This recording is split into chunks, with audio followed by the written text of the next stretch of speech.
在美国密西西比州的一条道路上，人们总是经历着一些无法解释的事情，因为在那里三组女人出没，无论是白天或者晚上，这条路总是给人们阴森的感觉。如果被这个三组女人盯上的话，那就会在这条黑暗的道路上受尽折磨。所以这么多年来，当地总是流传着一句话：千万不要在这条闹鬼的马路上开车，否则你就会后悔。那么真的有这么玄乎吗？ Hello， 大家好，我是正正。今天咱们来讲一讲深夜都市传说。好久没讲了，生怕各位忘了，我可是一开始就是做都市传说的博主。那么看前别忘了长按点赞3秒钟护体。下面咱们就来一起看一下这段令人毛骨悚然的道路。根据当地人的说法，绝大多数目击事件是发生在纳什路2661-4548号之间的，因此这条路也被称为三组女人路。许多人都声称自己被三组女人赶出过纳什路，回家后发现汽车上确实有明显的凹痕。这些不同寻常的事情也吸引了许多人前去一探究竟。如果你真的头很铁，想一睹三组女人的真容，那么当地人会告诉你，只需要开车来到纳什路，停下车，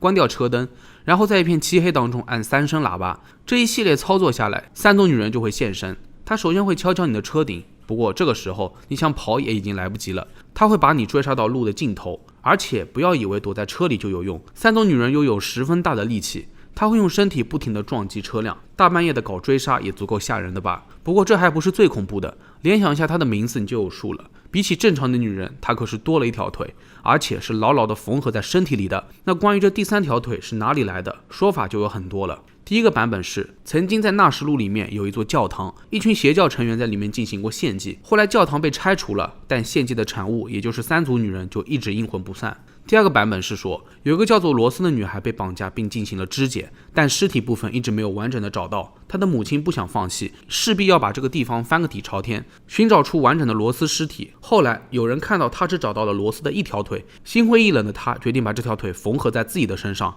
这样就可以永远的和女儿罗斯在一起了。第3个版本是，这条腿来自一个女人的丈夫，曾经在纳什路附近住着一对恩爱的夫妻，妻子为了丈夫奉献了一切，直到有一天她发现丈夫一直在欺骗她，妻子恼羞成怒，多年来的感情在这一刻全部烟消云散。她决定报复这个变了心的男人，不仅把他的尸体切成了碎片，还把另外一条腿缝在了他的臀部处，这样他就永远摆脱不了他了。最后妻子还把丈夫的尸体碎片埋在了沿路的墓地里面。很快附近的人意识到丈夫失踪了，经过教会的调查，指控他谋杀罪。在一个周日，当地的居民都上教堂做礼拜，这个女人丧心病狂，把所有的人都封锁在了教堂里面，然后点燃了这栋房子。所以这也就是为什么这条路不管在白天黑夜一直非常阴森恐怖，因为底下都埋了太多无辜的冤魂了。那在第4个版本当中，这条腿又是来自情夫的。据说在纳什路有一对贫穷的夫妻，而妻子乱搞婚外情，在外面有个情夫，后来丈夫知道后，就趁他们约会的时候杀死了这个情夫，还沿着纳什路丢掉了他的尸体。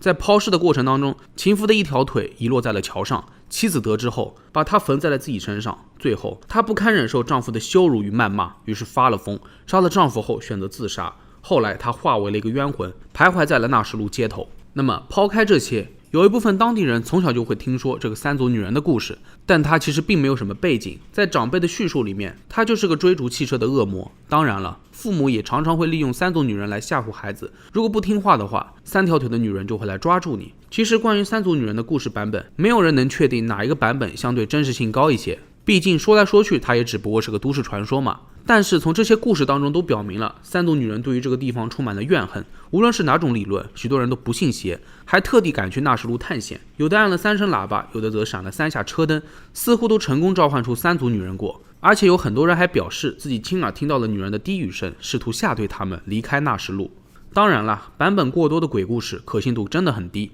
但是围绕着一个真实的地点，吸引了许多人去打卡还是不错的。不过无论那里有没有三组女人，还是要注意安全，毕竟有报道称，由于这一鬼故事的流传，使得纳什路发生了数不胜数的车祸，是自己吓自己还是三组女人搞的鬼，恐怕大家心里都很清楚吧。然而正发现有一个名叫闹鬼地方的网站上，有 79% 的网友投票认为纳什路是真的在闹鬼。从这组数据来看，大家还是很热衷于这样那样的超自然现象，毕竟充满了神秘与遐想。如果有机会的话，大家想去看一看吗？ OK， 那好了，本期视频到这里就结束了。今天讲的比较短，讲了一个睡前小故事，希望大家喜欢。如果你们觉得视频还不错的话，也别忘了点赞、收藏加转发。我是正正，那咱们下个视频再见吧。